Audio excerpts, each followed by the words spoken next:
நாங்கள் இந்தியாவுடைய தேசிய கீதம் என்று போற்றப்படுகிற ஜனகன மனகதியை நாங்கள் மறுக்கவில்லை. எங்கள் மரபின்படி எந்த நிகழ்ச்சி தொடங்கினாலும் முதலில் நாங்கள் உயிராக நேசிக்கிற அன்னை தமிழைத்தான், எங்களுடைய தமிழ் உணர்வைத்தான் நாங்கள் போற்றி பாதுகாப்போம். ஏனென்றால் இந்த சமூகத்தில் எங்களுக்கு வலிமையான வரலாறு உண்டு.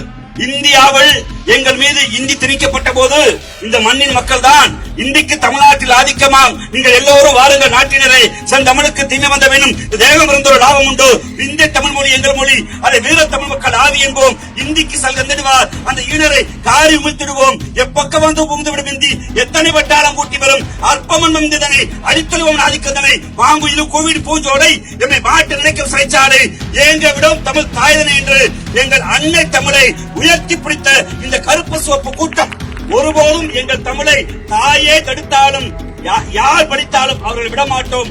அவர் ஆளுநராக இருந்தாலும் சரி, இல்ல அரியணை இருக்கிற பிரதமராக இருந்தாலும் சரி, திராவிடத்தின் கூட்டம் அவர்களை அனுமதிக்காது.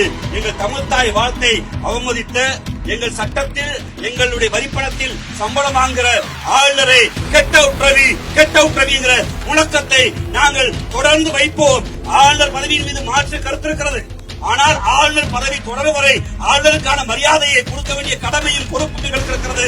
ஆனால் கடமையும் பொறுப்பும் எங்களுக்கு இருப்பது என்பதற்காக நீங்கள் சிறுபுலைத்தனமாக எங்களோடு விளையாட நினைத்தால் இந்த கூட்டம் அமைதியாக இருக்காது.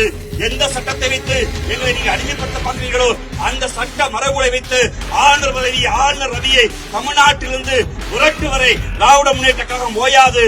அவருக்கு உறுதுணையாக இருக்கிற சார் என்று கத்துகிற பொள்ளாச்சியில் அண்ணா அடிக்கிறாங்க என்று கத்திய போது பம்மி கொண்டிருந்த வேலுமணியும் அண்ணா அடிக்கிறாங்க என்ற போது வாயும் பின்னாலும் கொட்டிக் கொண்டிருந்த எடப்பாடி பழனிசாமி அடிமை கூட்டம் இன்று ஏதோ தமிழ்நாட்டின் மக்கள் மீது பாசம் வந்தது போல், தமிழ் உணர்வு மீது பாசம் வந்தது போல், ஆளுநர் ஏதோ தெரியாமல் செய்துவிட்டார் என்று பூசி முழுக பார்க்கிறார்கள்.